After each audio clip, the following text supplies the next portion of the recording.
Malheureusement, le rapport Bouchard-Taylor est passé à côté du mandat qu'il avait. Il faut se rappeler le mandat important qui avait été donné et la déclaration sans ambiguïté livrée par le premier ministre de l'époque, Jean Charest, qui disait « Le Québec est une nation solide, qui est marquée par des valeurs importantes, dont l'égalité entre les hommes et les femmes, le fait français, la séparation de l'Église et de l'État. Ces valeurs sont à prendre avec le Québec. Elles ne peuvent faire l'objet d'aucun accommodement. » On se serait attendu à ce que ce soit la prémisse d'action du rapport Bouchard-Taylor. Or, on fait fi de toute cette tension qui existe, qui n'est toujours pas résolue et qui doit être affrontée, traitée pour que l'on puisse, comme société, aller vers l'avant.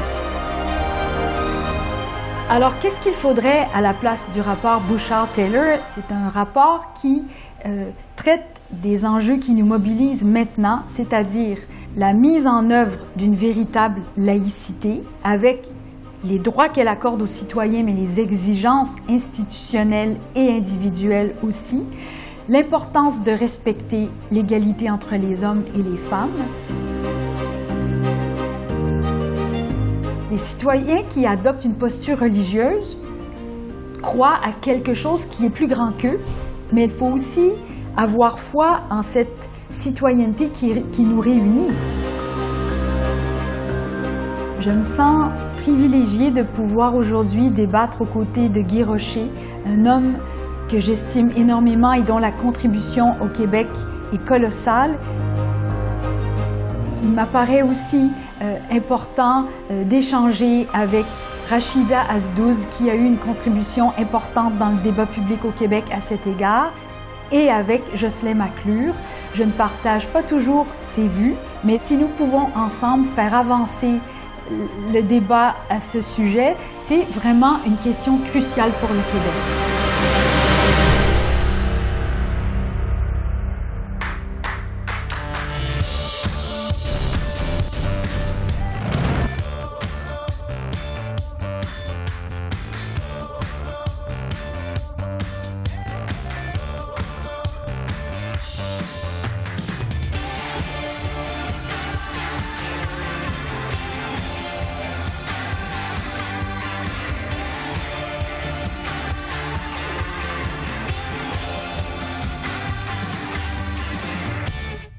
Bonjour à tous et à toutes.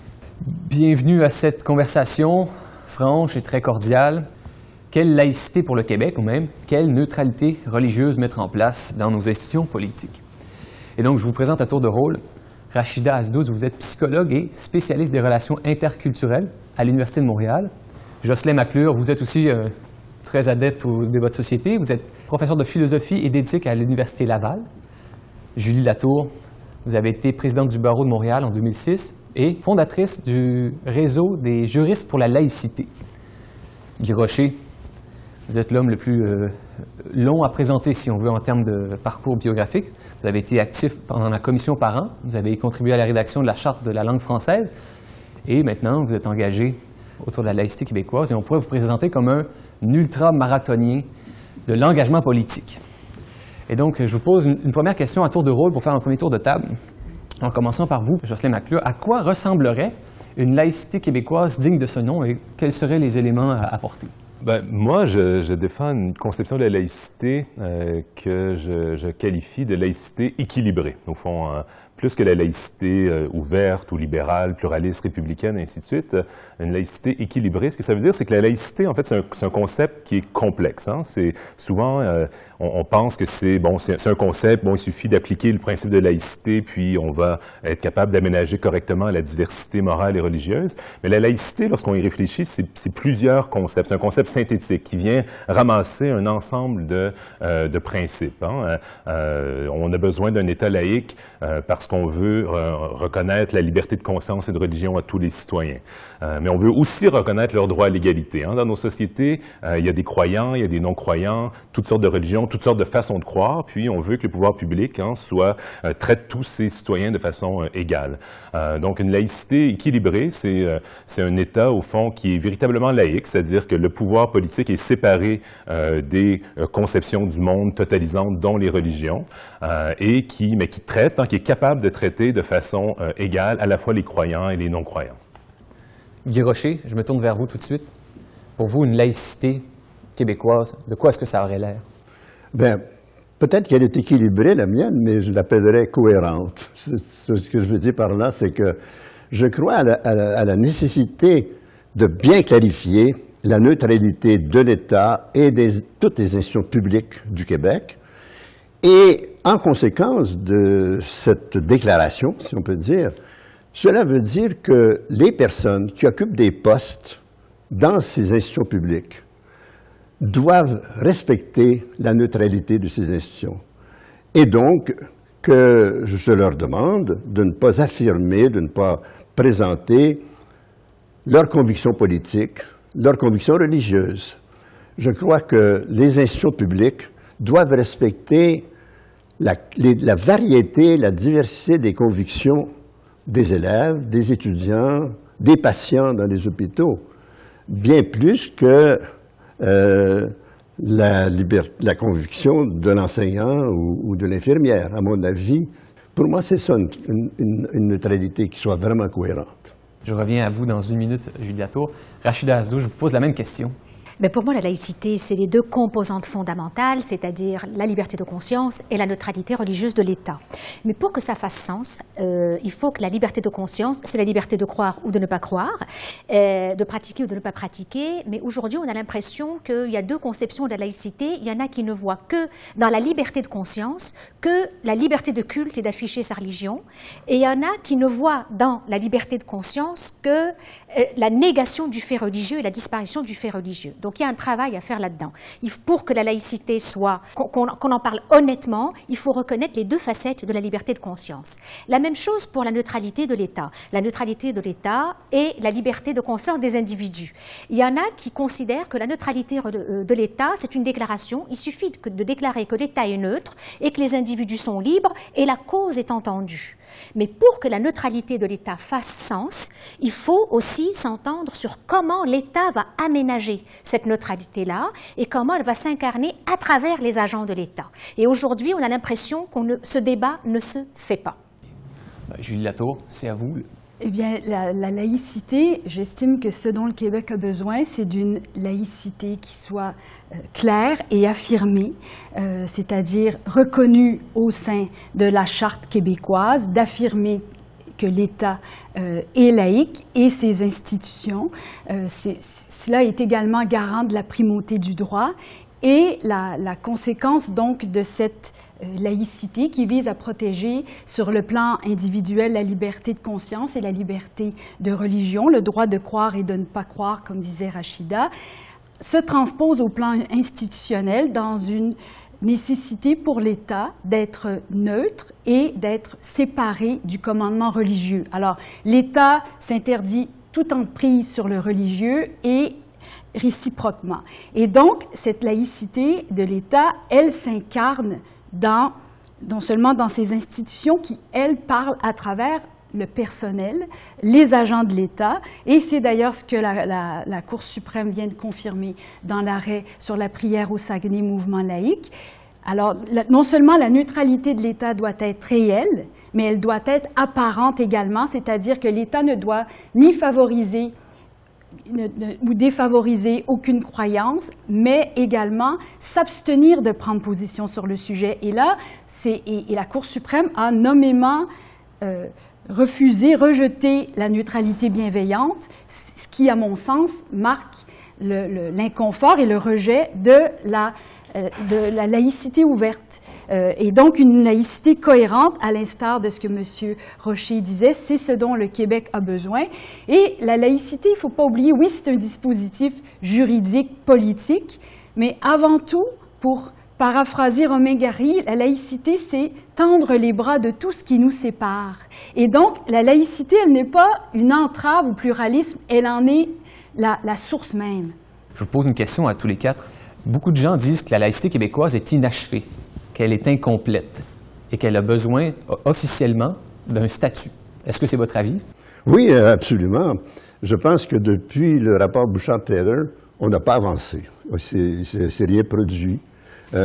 Il y a eu à cette époque-là une effervescence autour de la question, mais depuis ce temps-là, il est évident que notre gouvernement a une volonté politique, c'est la volonté de ne rien faire.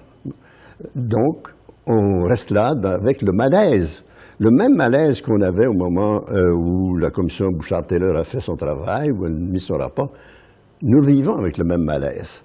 Ça n'avance pas. Donc, oui, nous avons une certaine neutralité parce qu'on continue à dire que l'État est neutre, mais on ne pratique pas en réalité. Je pense personnellement qu'il faudrait vraiment une charte de la laïcité, qu'elle soit très claire. Mais je me tourne vers vous, là, Jocelyn McClure, parce que vous avez défendu le rapport Bouchard-Taylor. La laïcité québécoise est inachevée, elle a besoin d'une officialisation. Je pense que de jure et de facto, l'État québécois est laïque présentement. On l'a vu dans différentes décisions qui ont été prises, de déconfessionnaliser l'école québécoise, tant dans ses structures que dans son enseignement, la décision sur la prière à Saguenay, ainsi de suite. Dans le droit aussi, la laïcité s'incarne déjà, mais on peut clarifier davantage les choses, les formaliser, et puis effectivement, enchasser ça dans un texte officiel, je pense que ce serait tout à fait acceptable. La question difficile, c'est bon, quelle laïcité voulons-nous codifier ou enchasser? Mais oui, on peut aller plus loin. Un dernier mot là-dessus. C'est vrai pour le Québec que la laïcité est inachevée, mais pour avoir fait un travail comparatif sur les différents modèles de rapport entre l'État et la religion dans les pays démocratiques, la laïcité est inachevée et imparfaite dans l'ensemble des pays qui sont soumis à ce fait du pluralisme aujourd'hui. Parfois, c'est une laïcité qui restreint trop les libertés individuelles. Parfois, c'est une laïcité qui est trop accommodante envers l'Église de la majorité. Donc, le Québec n'est pas unique dans ce processus qui doit le mener vers une laïcité qui est plus claire et plus formalisée. Julie Latour, quelque chose à ajouter par rapport à la laïcité ouverte, peut-être? Il y a un grand besoin de clarté et de prévisibilité au plan juridique qui doit être apporté. Et ce qui est particulier du Canada, du Québec, alors, c'est d'une part le silence de l'acte constitutionnel fondateur en 1867. Comme c'était des peuples distincts, dotés de religion, ils ne souhaitaient pas s'octroyer trop d'avantages. Alors l'acte, contrairement à la plupart des démocraties occidentales, notre acte constitutionnel fondateur de 1867 est plutôt muet, ne parle que de l'aménagement scolaire, l'article 93. Et là, 100 ans plus tard, on greffe une charte des droits et libertés qui traite de la liberté de religion et de conscience davantage d'un point de vue individuel. Et ce qui est le problème, c'est que c'est ensuite développé la notion d'accommodement, qui est aussi plus proche de la common law, mais c'est que le socle, alors il y a une exigence qui vient avec la liberté de conscience et de religion, et les tribunaux l'ont dit eux-mêmes, c'est cette neutralité réelle de l'État. Il faut en définir les contours. Une démocratie, il faut le définir par le biais du débat politique. Pour l'instant, tout est envoyé dans la judiciarisation et les juges n'ont pas les outils nécessaires. On fonctionne avec du cas par cas qui est sans fin. L'épisode de la prière au Saguenay a pris 7 ans entre la requête du citoyen Simoneau instituée en 2008 et le jugement de la Cour suprême et 2 jugements contradictoires. Alors, à un tel rythme, il va nous falloir 600 ans pour cerner les contours de la laïcité de l'État. La laïcité aussi, elle est source de fraternité. On pourra en rediscuter. Alors, ce n'est pas juste un dispositif juridique, c'est aussi d'œuvrer ensemble à un devenir commun. Moi, je pense qu'effectivement, le Québec s'est fait jouer des mauvais tours par sa sécularisation. La sécularisation, le fait que les gens aient abandonné tranquillement la pratique dans le public et même dans leur vie privée, a donné l'impression qu'il y avait une laïcité de droit, alors que c'était une laïcité de fait. Et l'absence d'un instrument juridique qui vienne consacrer la laïcité joue des mauvais tours parce qu'on est en train de laïciser à la pièce. En 98, on a déconfessionnalisé les structures scolaires. Ensuite, on a déconfessionnalisé l'enseignement du fait religieux. Et là, on est en train d'essayer de déconfessionnaliser l'apparence des fonctionnaires, etc., etc. Donc oui, le Québec est rattrapé par une sécularisation, une sécularité qu'il a pris pour une laïcité qu'il le dispensait ou qui pensait le dispenser d'un outil juridique qui consacre cette laïcité-là. Et le dernier outil juridique qui a été essayé, c'est la Charte des valeurs. Et à toute fin pratique, c'était une Charte des valeurs, ce n'était pas une charte de la laïcité. Je vous entends parler il y a un modèle de laïcité qui a été avancé dans le rapport Bouchard-Taylor. C'était la laïcité ouverte, où on parlait, entre autres, la laïcité ouverte, s'il fallait le définir, ce serait quand même une laïcité assez libérale, où on accepte le principe de l'accommodement raisonnable, peut-être pas sous toutes ses formes, mais quand même. Et je sens, en vous écoutant, qu'il y a quand même, le débat a progressé, c'est-à-dire qu'on ne dit plus aucun accommodement raisonnable, mais il faut les encadrer juridiquement. Est-ce que je me trompe ou on a quand même avancé dans le débat depuis une décennie là-dessus? Mais le vide actuel est problématique parce que la notion d'accommodement raisonnable provient du droit du travail et du droit américain à l'origine. Et c'est un droit qui est... Le droit du travail est très vaste en législation, que ce soit le Code civil, le Code du travail, la loi sur les normes, les conventions collectives. Donc, lorsque les juges ou les arbitres ont à jauger une demande, ils ont beaucoup d'instruments, de paramètres pour fonder leurs décisions. Or, lorsque l'on transpose en matière de revendications religieuses l'accommodement, là, on fait face à un vacuum parce que les juges n'ont pas d'outils formels, si ce n'est que ceux qu'ils ont développés eux-mêmes à la pièce, et ce qui fait en sorte que la prévisibilité d'action et les vraies assises juridiques ne sont pas là. Et ça, c'est un problème.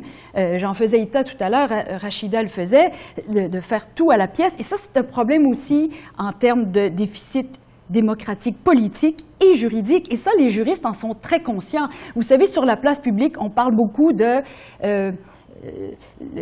signes religieux, mais avant tout, c'est d'asseoir les assises de la laïcité, de la neutralité de l'État au sein de la Charte des droits et, de façon plus étendue, d'une Charte de la laïcité pour qu'une prévisibilité d'action propice à tous puisse exister. Ben pour moi, c'est la question des accommodements, c'est une question qui est plus large que celle-là, qui est inhérente à l'acte même de légiférer, c'est-à-dire d'adopter des normes qui sont d'application générale. C'est un problème qui avait déjà été relevé par Aristote dans son éthique. Le législateur doit penser des normes d'application générale, dont la principale vertu est justement de pouvoir s'appliquer à une grande gamme de cas. Mais en sachant que le législateur ne peut pas prévoir toutes les situations où la norme générale va s'appliquer, qui pourrait avoir des citoyens étant donné leurs particularités, leur situation singulière. Donc, pour réaliser les principes qui sont sous-jacents à la loi, on doit faire des accommodements, on doit les exempter et ainsi de suite. Donc, pour moi, ça, c'est un problème, c'est un enjeu qui est inhérent à l'acte de légiférer dans un système démocratique où on va être attentif aussi aux droits et aux intérêts, même de ceux qui font partie des minorités ou dont la situation ne rentre pas dans la situation, disons, la plus moyenne. Donc, je pense qu'on ne peut jamais faire l'économie de quelque chose comme une pratique des accommodements raisonnables qui doit être bien délimitée, avec des critères qui nous permettent justement d'évaluer ce qu'est la raisonnabilité. Quelles sont les demandes acceptables, bien justifiées, quelles sont celles qui sont déraisonnables. Il ne faut pas perdre de vue que l'accommodement, effectivement, ça émane du droit du travail, mais juste le fait que tout de suite, dès qu'on parle de laïcité, on se met à parler d'accommodement, pour moi, c'est un problème. Parce qu'à l'origine, l'accommodement raisonnable, qui émane effectivement du droit du travail, était conçu pour aider, par exemple, les femmes à accéder au marché de l'emploi ou à certaines fonctions supérieures, aux personnes handicapées. Donc, le fait que l'accommodement devienne aujourd'hui dans le discours et dans le débat public étroitement lié à la laïcité, c'est un problème. Et l'accommodement, les accommodements se font sur la base des chartes, donc c'est sur la base, c'est le respect des libertés individuelles. Les demandes d'accommodement pour des motifs religieux se sont greffées ensuite aux demandes qui émanaient des femmes et des personnes vivant avec un handicap. Et la question qui se pose avec les accommodements religieux, c'est que même si c'est du cas par cas, un accommodement, on dit toujours que quand on autorise un jeune sikh à porter son turban dans une école, c'est ce jeune sikh, dans cette école en particulier, et avec les variables contextuelles qu'il y avait dans cette école-là. Mais dans les faits, on sait que c'est d'autres élèves de la même confession qui peuvent se prévaloir du même accommodement. C'est qu'on passe de l'individuel au collectif dans des affaires d'accommodement religieux. Mais pour moi, le seul fait d'associer laïcité et accommodement religieux, pour moi, ça veut dire qu'on n'a pas avancé dans le débat et qu'on est tout est dans tout. J'ai envie de poser une question à Guy Rocher depuis tout à l'heure, parce qu'on vous doit beaucoup de choses. Entre autres, vous avez été actif sur la commission aux parents, la Charte de la langue française, et maintenant, Peut-être le combat du 21e siècle, pour vous, c'est la neutralité de l'État, c'est la laïcité. Et selon vous, là, interdire les symboles ostensibles, avoir une laïcité plus affirmée, est-ce que c'est dans la continuité avec la Révolution tranquille? Entièrement? Oui, oui, pour moi, il y a une continuité très nette. Depuis 50 ans, je pense que le phénomène le plus extraordinaire auquel on a assisté au Québec, c'est ce phénomène de sécularisation qui était imprévu en 1960. On ne pouvait pas s'imaginer en 1960 comment le Québec allait évoluer comme il a évolué. Ce qui me frappe, c'est que notre sécularisation, elle s'est faite d'abord d'une manière politique. C'est-à-dire que, par exemple, la commission parents, avant de parler de confessionnalité, a d'abord annoncé qu'elle proposait la création d'un ministère de l'Éducation. Annoncer un ministère de l'Éducation, c'était établir la neutralité de l'État en matière d'éducation, parce qu'à la tête même, avant 1960, c'était les évêques qui faisaient les programmes des écoles publiques, qui acceptaient les manuels des écoles publiques. Les évêques représentaient un ministère de l'Éducation. Ce qui s'est produit, c'était, moi je pense, c'était le début de notre déconfessionnalisation, c'est dans des gestes politiques. Et donc, oui, moi je dis, la neutralité cohérente que j'appelle, la laïcité cohérente, est vraiment dans cette foulée-là. Je vous pose une question là, pour vous bousculer un peu, M. Guy Rocher, quand même. Pourquoi est-ce qu'il faut, à partir du 21e siècle, interdire les symboles ostensibles? Est-ce qu'il y a quelque chose qui a changé, selon vous? Parce qu'à mon avis, nous parlons de la laïcité dans le présent. Or, pour moi, la laïcité, c'est le problème des 50 prochaines années. Ce n'est pas le problème d'aujourd'hui.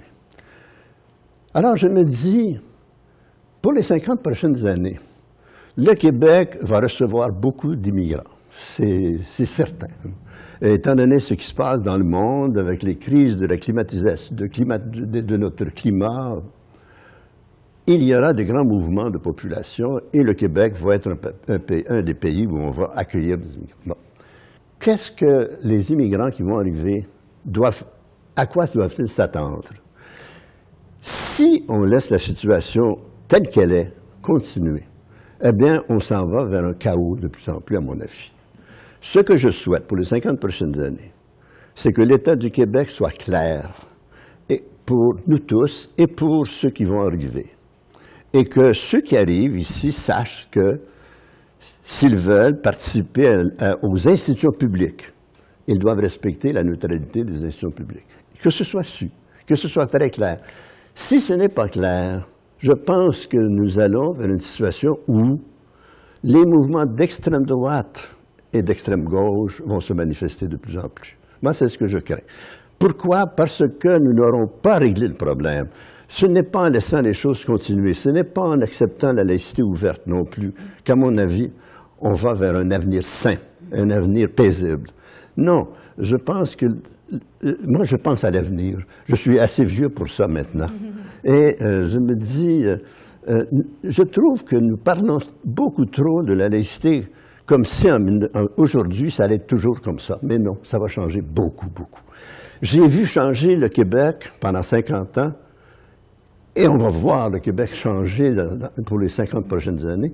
Et un des problèmes majeurs qu'on va avoir, ça va être le rapport des institutions publiques avec les religions, les diverses religions.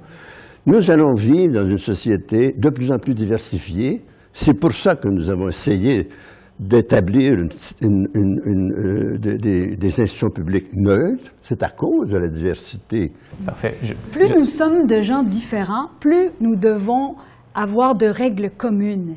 Et c'est souvent ce qui est un peu incompris, et on continue d'opposer la laïcité aux revendications individuelles, mais chacun doit pouvoir se donner au tout pour ensuite se reprendre. Et donc, la vie dans une société pluraliste, parce que, entendons-nous, lorsqu'on parle de laïcité, on ne parle pas de prohiber quelques signes religieux que ce soit sur la place publique et évidemment aux fins privées, ni quelques libertés de culte. C'est seulement pour quelqu'un qui œuvre aux fins de l'État et selon la gradation qui pourrait être faite, un élément évident, ce sont les gens qui œuvre en termes d'autorité ou de pouvoir de coercition, qui œuvre aussi aux fins de la transmission. Mais ce besoin de clarté dont je faisais état, il se manifestant au plan scolaire, dans le domaine de la justice et pour le maintien de l'intégrité du droit aussi. Parce que ce qui est présenté comme une revendication individuelle, en fait, est le produit de tout un mouvement souvent très prosélyte, là. Alors, de ne voir l'accommodement et aussi, Jocelyn McClure, tout n'est pas accommodable. Ce n'est pas et il y a des normes entiers de nos devoirs citoyens. Prenez au plan fiscal, même si on est très malade, même si on a un deuil, on doit payer nos impôts. Il y a des devoirs citoyens. Et le but de la laïcité, c'est vraiment de développer une fraternité citoyenne qui s'ajoute à tout le reste et de limiter la fragmentation de la société communautariste. C'est très intéressant. Je suis curieux de vous entendre là-dessus. Une laïcité plus affirmée comme formule d'intégration. Je pense qu'on n'a vraiment pas épuisé cette discussion-là pour l'instant sur la trajectoire historique du Québec. La laïcité au Québec est en marche. Il y a eu un énorme coup sur l'accélérateur avec le rapport Parent, mais ça a été une laïcité qui a été progressive, qui a pris le temps qu'il fallait, qui a ménagé au départ les sensibilités religieuses pour pouvoir faire mieux accepter certaines décisions. Au Québec, on a eu notre affaire du foulard aussi dans les années 90, puis on a décidé de ne pas adopter la politique française à cet égard-là pour que les jeunes filles musulmanes qui portent le foulard fréquentent les écoles publiques, parce que ça, c'est une façon de bien intégrer, de favoriser le vivre ensemble. Donc, c'est cette conception-là de laïcité qui s'est progressivement affirmée. Puis moi, je suis toujours étonné, on me dit « Ah, la laïcité ouverte est beaucoup trop laxiste, beaucoup trop accommodante », et je suis toujours le premier à rappeler les pas de plus qu'il faut faire sur le plan de la laïcité, c'est il faut enlever le crucifix à l'Assemblée nationale. Si vous êtes de grands défenseurs de la laïcité, c'est le premier combat parce que ça, c'est la violation la plus claire et évidente du principe de laïcité. Le pouvoir politique doit être séparé des convictions et des pratiques et des symboles religieux. La commission Bouchard-Taylor était d'accord avec ça, d'accord aussi pour abroger toute forme de récitation de prière avant une assemblée d'un conseil municipal, parce que là, les deux pouvoirs sont fusionnés. Donc ça, c'est la première chose, je pense, qu'il faut dire. Après, on peut discuter du cas des agents de l'État, si vous voulez, puis je suis prêt à le faire, mais sur le plan des pas qui restent à faire, celui de déplacer le crucifix à l'Assemblée nationale, de le mettre dans une autre pièce du Parlement, ça me semble être absolument crucial. Puis j'aimerais que les grands défenseurs d'une laïcité dite plus affirmée, même si je récuse cette catégorie, on peut vouloir affirmer la laïcité, mais une laïcité qui est aussi respectueuse des droits de tous. Je pense qu'il faut rappeler que ça, c'est un des pas qu'on a à faire aujourd'hui. Peut-être juste deux choses. La première, c'est le lien entre immigration et l'impératif de la laïcité. Je pense que l'impératif de la laïcité, je le disais tout à l'heure que le Québec était rattrapé par sa sécularité de fait qui n'a jamais été enchâssée dans un texte de loi. Et les immigrants sont un peu le témoin de tout ça. C'est-à-dire, comme dit Jocelyn, ils arrivent, il y a un crucifix à l'Assemblée nationale. Beaucoup se considèrent comme Québécois d'abord, donc avec une constitution qui consacre encore la primauté du droit et la suprématie de Dieu. Donc il y a beaucoup d'ambiguïté à lever et je trouve ça injuste de faire porter l'impératif de la laïcité sur les immigrants. Je pense que c'est d'abord, même si on était resté entre nous, à un moment donné, on aurait fait face à la nécessité de faire une vraie laïcité avec une vraie portée juridique. La deuxième chose, c'est la laïcité ouverte. La laïcité ouverte, au départ, c'était une façon de dire, c'était une façon de se définir par rapport, pas contre, à la laïcité française, sur laquelle d'ailleurs on dit beaucoup de choses vraies et fausses. On s'en sert un peu comme épouvantail des fois.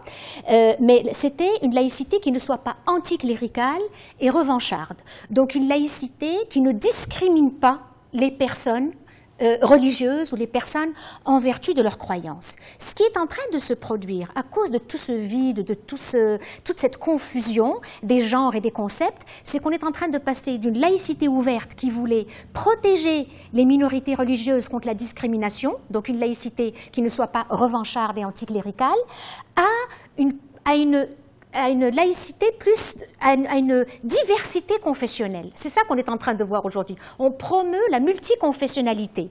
Alors, par exemple, on fait un timbre où on présente ses vœux. Eh ben, on va faire un autre timbre où on va dire bonne fête aux juifs, bonne fête aux musulmans. Là, on n'est plus dans la laïcité ouverte, on est dans la promotion de la diversité religieuse. Et ce glissement, il est en train de se faire tranquillement. Et c'est là qu'effectivement, il faut agir vite et dire quelle laïcité pour le Québec, ouverte, fermée, recroquevillée, qu'importe, mais il faut intervenir vite et dire comment l'État compte aménager sa neutralité, parce qu'on est en train de glisser avec l'interférence du Canada vers une multiconfessionnalité qui n'a plus rien à voir, ni avec la laïcité dite affirmative ou sans adjectif, ni même avec la laïcité ouverte qui voulait quand même que l'État soit un peu plus discret sur l'affichage du religieux. Je commence à sentir qu'entre vous, il y a quand même un certain clivage, qui n'est pas tout à fait net, mais où on aurait peut-être d'un côté une laïcité plutôt rousseauiste, où on essaie de rassembler les gens avec une séparation plus évidente. Dans votre cas, Jocelyn McClure, c'est plutôt favorable aux libertés individuelles, je crois que c'est le cas. Laïcité lockéenne, peut-être, par opposition. Ouais. Lockéenne, et c'est ça, et Rachida, on sent que vous êtes un peu entre les deux. Et il y a quelque chose qui a été très particulier, c'est-à-dire que le débat sur la laïcité, c'est sans doute la controverse de la décennie, qui a dépassé en importance même la controverse sur la grève étudiante de 2012. Et ce qu'on a vu dans la foulée de cette controverse de la décennie, c'est un déchirement, une déchirure très grande parmi les féministes. Les féministes sont séparés en deux camps. Rachida Azdouz, est-ce qu'on avait affaire à quelque chose de très fondamental? Est-ce qu'on avait deux grands types de féministes qui se sont affrontés sur la laïcité?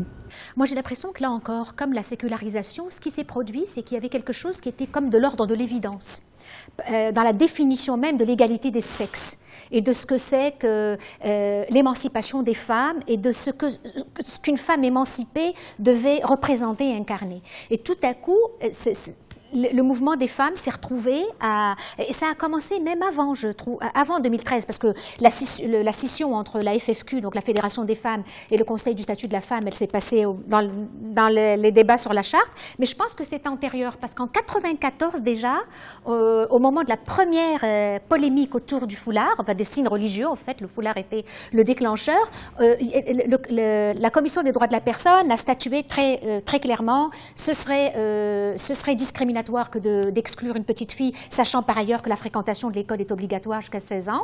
Et ce serait antiféministe que d'empêcher une fille de fréquenter l'école publique. Et le Conseil du statut de la femme avait longtemps hésité et finalement il a adopté cette position-là. Donc on sentait déjà que les femmes ne savaient pas trop si en soutenant des signes religieux, elles encourageaient ou elles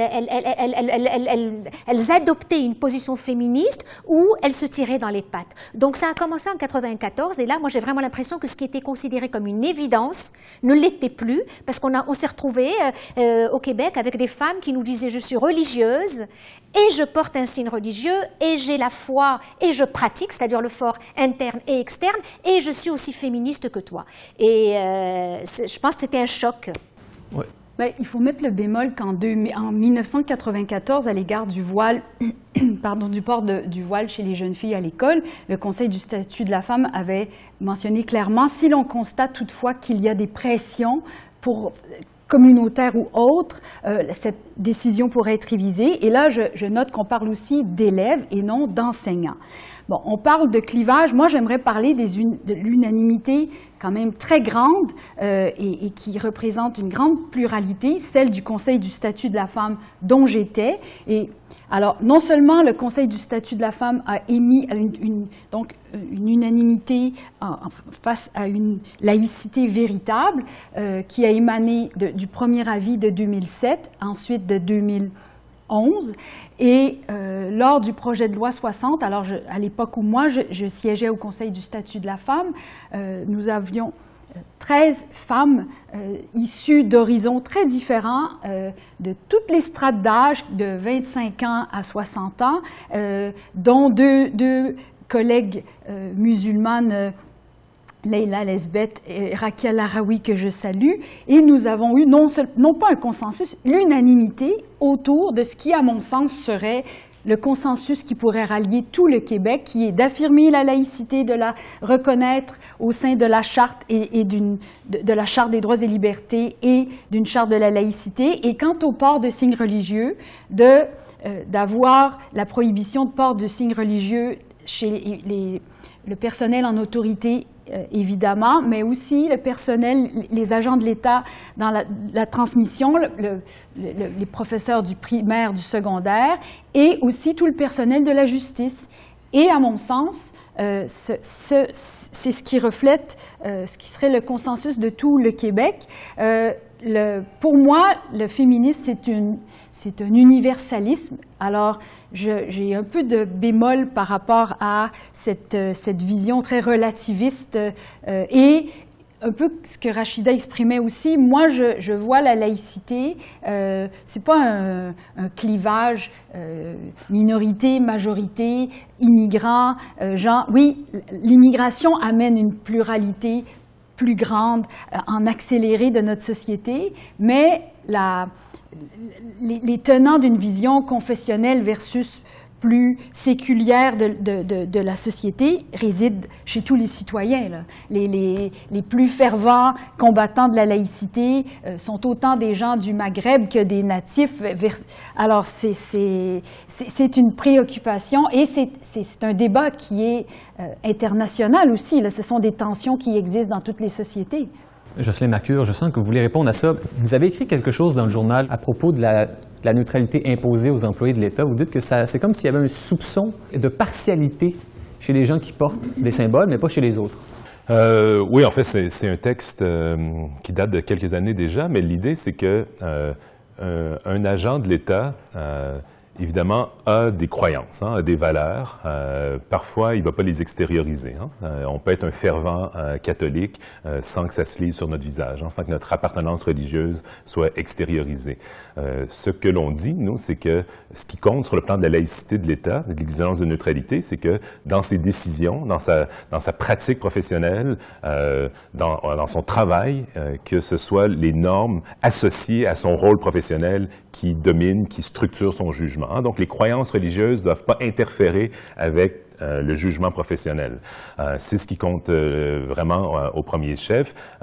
Il doit respecter, au fond, la mission associée à sa fonction. L'important, c'est la conduite. J'ai une autre question pour vous, avant de céder la parole à Guy Rocher, parce que je sens qu'il se contient. Mais pourquoi est-ce qu'on interdirait les symboles politiques chez les employés de l'État, mais pas les symboles religieux? Comment vous faites la distinction entre les deux?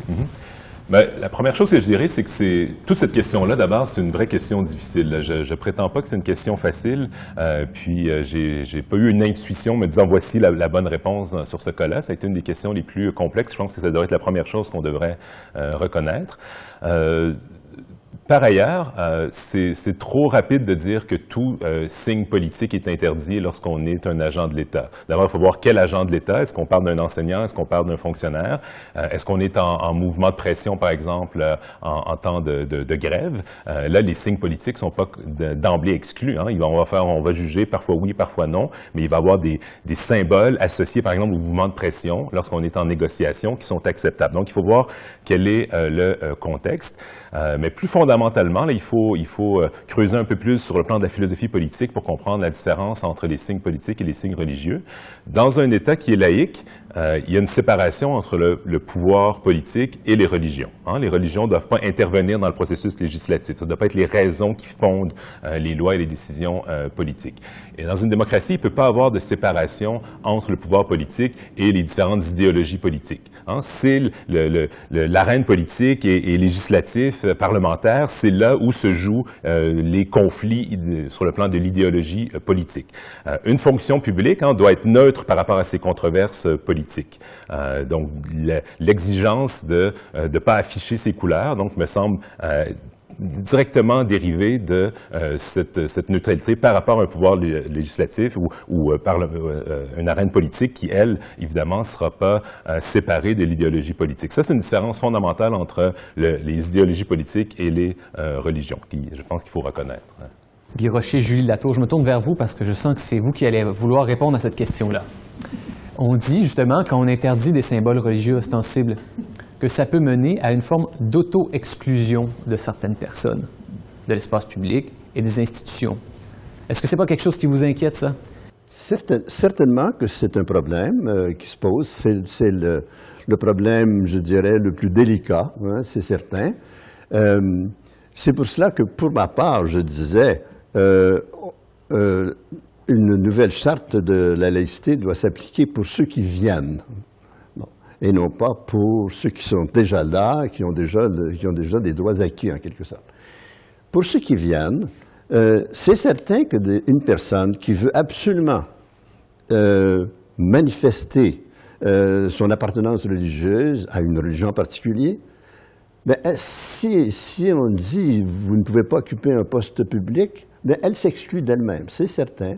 Il y a des convictions qui mènent à l'auto-exclusion. Il y a des convictions politiques, il y a des convictions religieuses. Donc oui, malheureusement, c'est la situation, c'est certain. Et ça, on n'y peut rien.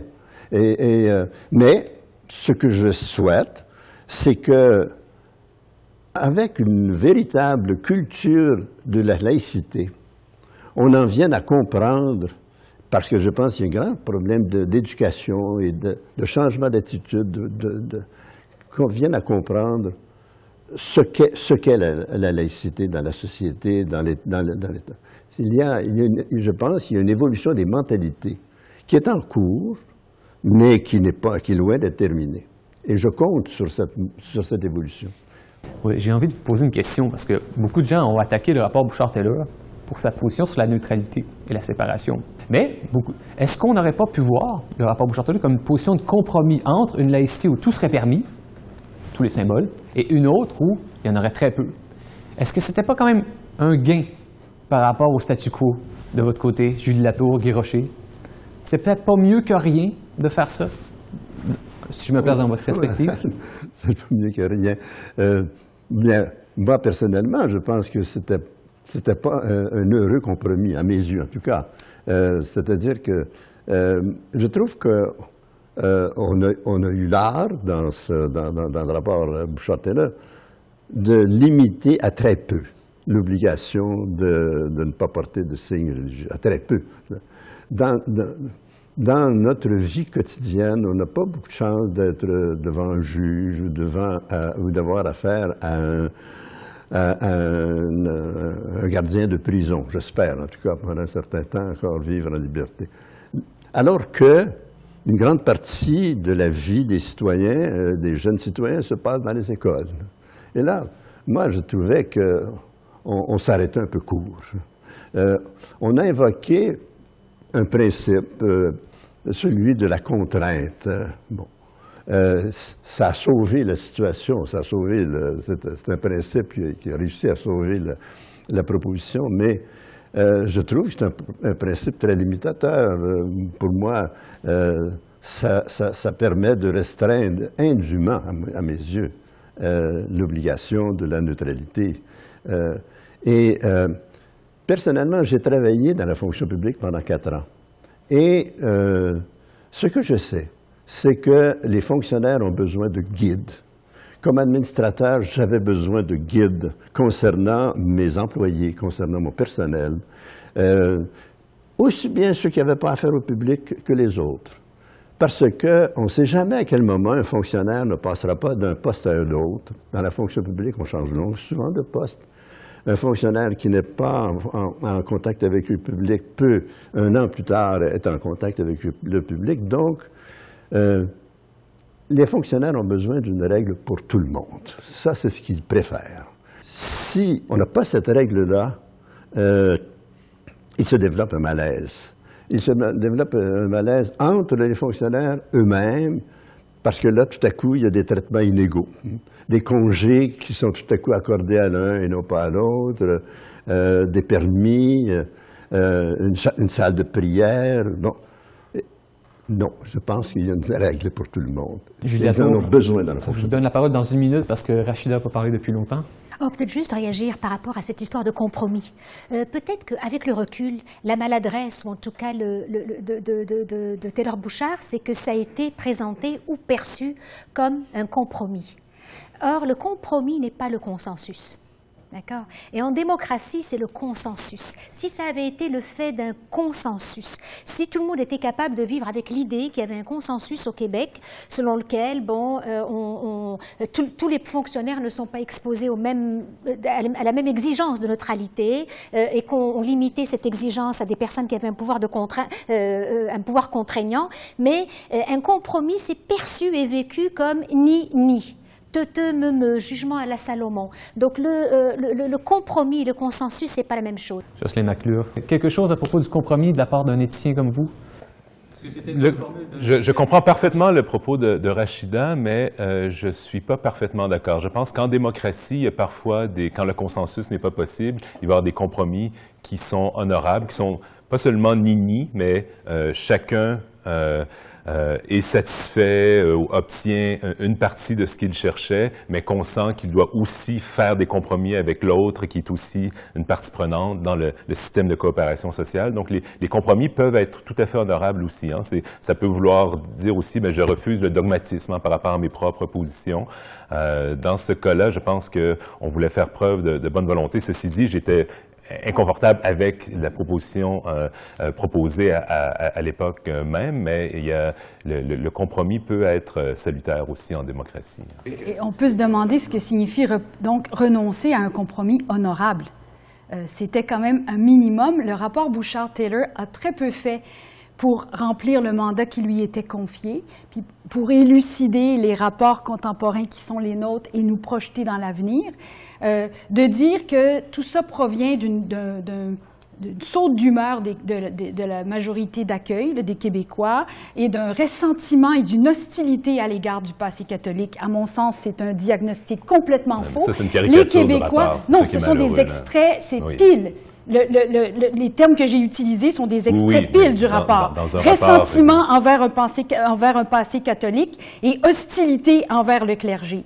Alors que moi, j'estime que les Québécois ont plutôt une fierté légitime à l'égard de la distanciation qu'ils ont opérée. Les Québécois sont un peuple accueillant, de faire aussi ce clivage majorité d'accueil, minorité. La laïcité, c'est beaucoup plus large que cela.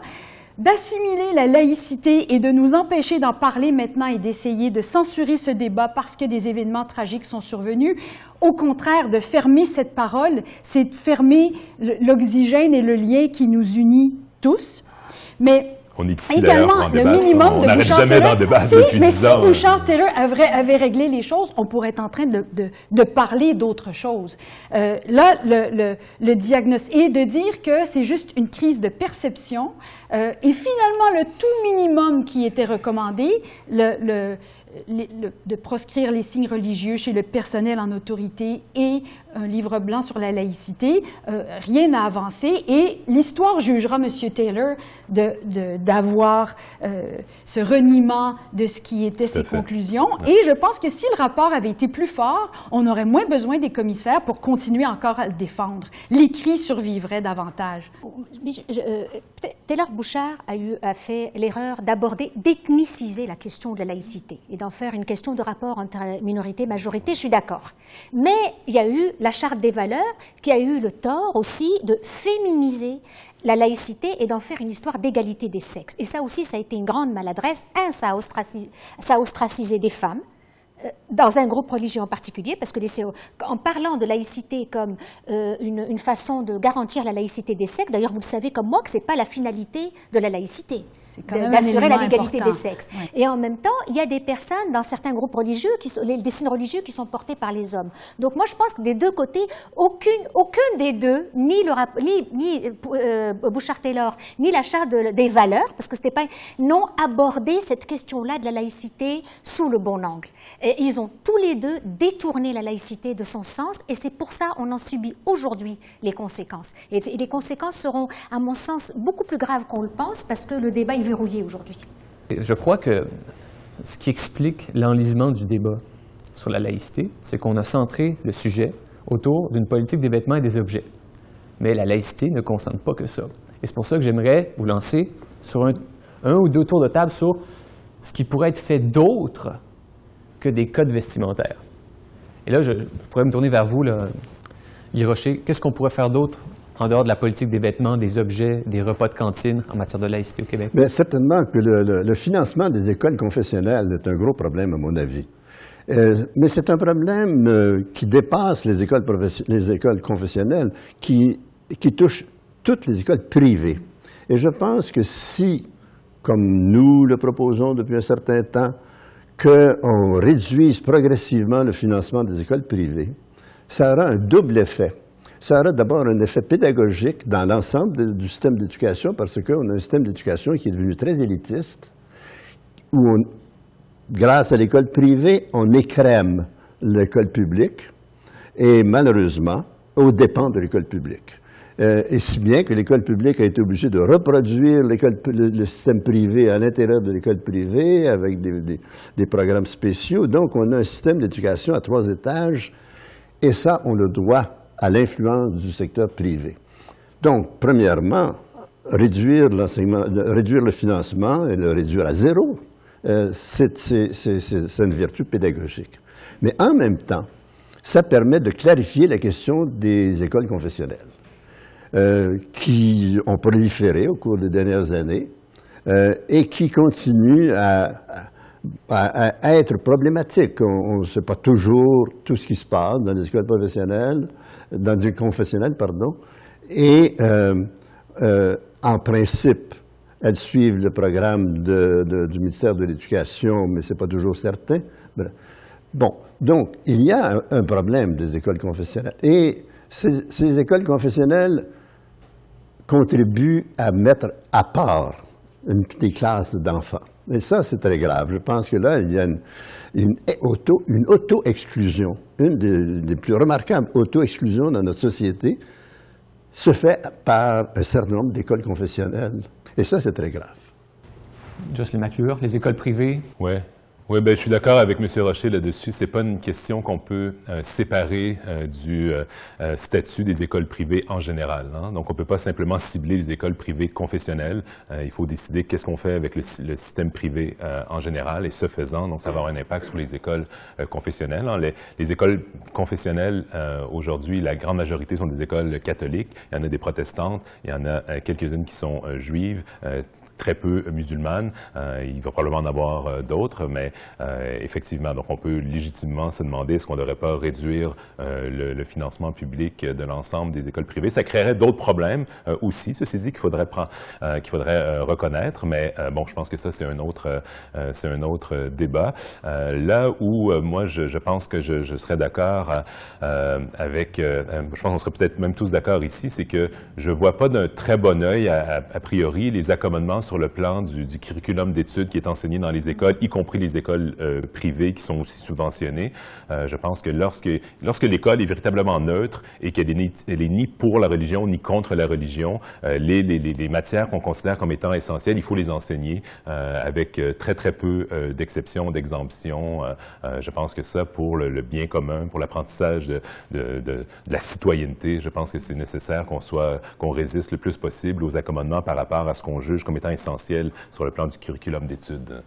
Ça, c'est primordial pour le lien citoyen. Ce qui fait partie, cependant, à date, du modèle de laïcité du Québec, c'est de subventionner les écoles confessionnelles. Le souci, à l'origine, était de continuer, d'intégrer justement dans le lien citoyen les élèves. Alors, et c'est ce qui nous distingue du reste du Canada. Le Québec est la seule province à subventionner à hauteur de 60 %. Alors, ça fait partie d'un modèle.